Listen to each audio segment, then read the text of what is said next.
and welcome to 50 Movies in 50 Weeks. I'm your host, Joey Hollywood, and I normally watch one of these movies in this Mill Creek box set every week and talk about it. But this week we're doing something different. The next movie on the box set for this was another Starman movie. I can't remember which one, but I'll put a link in the description if you're interested in my thoughts on that one, because I've already reviewed it. I reviewed it the second year of the series.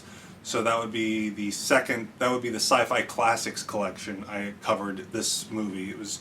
I think it was like the Atomic Brain or something like that. Doesn't matter. I'm not talking about it this week. Instead, we're going to pivot over to this box set, the Cult Classics collection, the 20 movies. The movie I watched today was called Marihuana from the year 1936.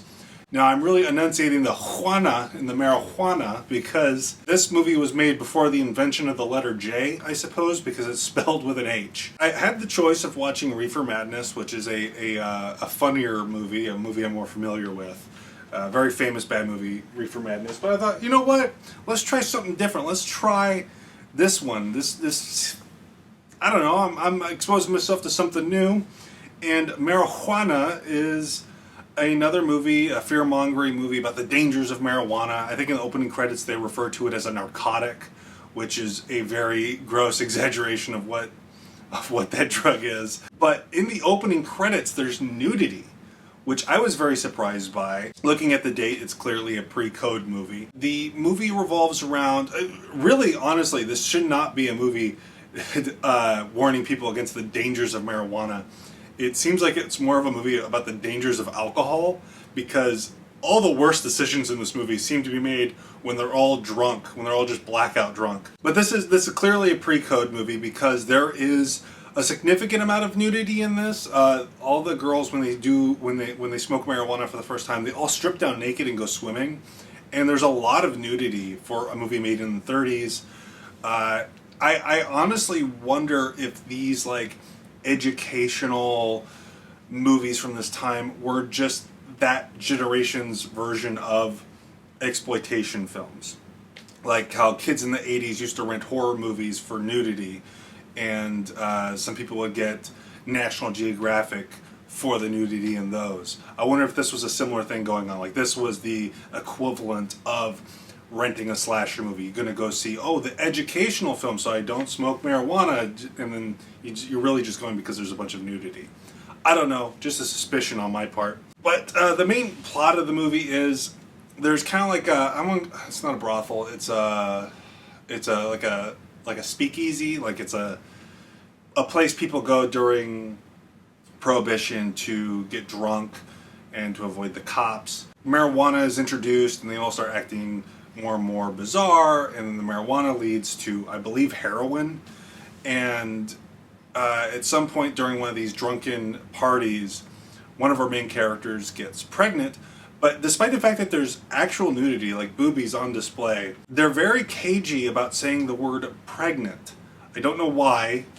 They've shown much worse so far, but they won't say pregnant.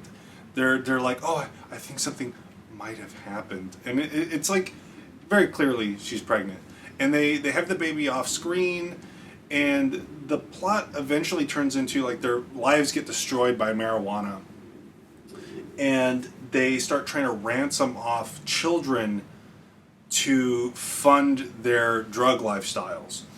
And at some point the main girl kidnaps her own daughter but doesn't realize it's her daughter. When they're trying to ransom off the kids, she eventually realizes it's her own daughter, and she goes in, she sees the daughter, and she just, I think she dies the moment she looks at her and realizes it's her own kid. And when she falls to the ground, all these rolls of marijuana cigarettes start falling out of her coat. Just tons of them just fall all over the floor, and she's dead. It's very weird. And the movie just ends right there on a very bleak note. And I honestly can't understand why it was left there. I understand it was supposed to be fear-mongering, but the movie just kind of went nowhere. I honestly think this was just an excuse to have nudity on screen, and the message about the dangers of marijuana was a secondary thing.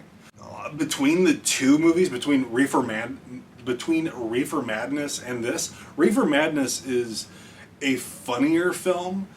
It's done so poorly that, I mean, heck, they made a musical out of Reefer Madness.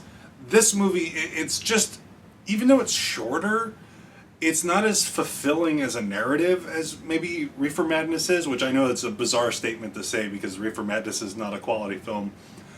But between the two, I'd watch that one again. This movie just didn't have that that I was hoping it was going to have. But we have a couple more replacement titles on this box set. Who knows, when we pivot to this one again, maybe I'll find something that I like a little bit better.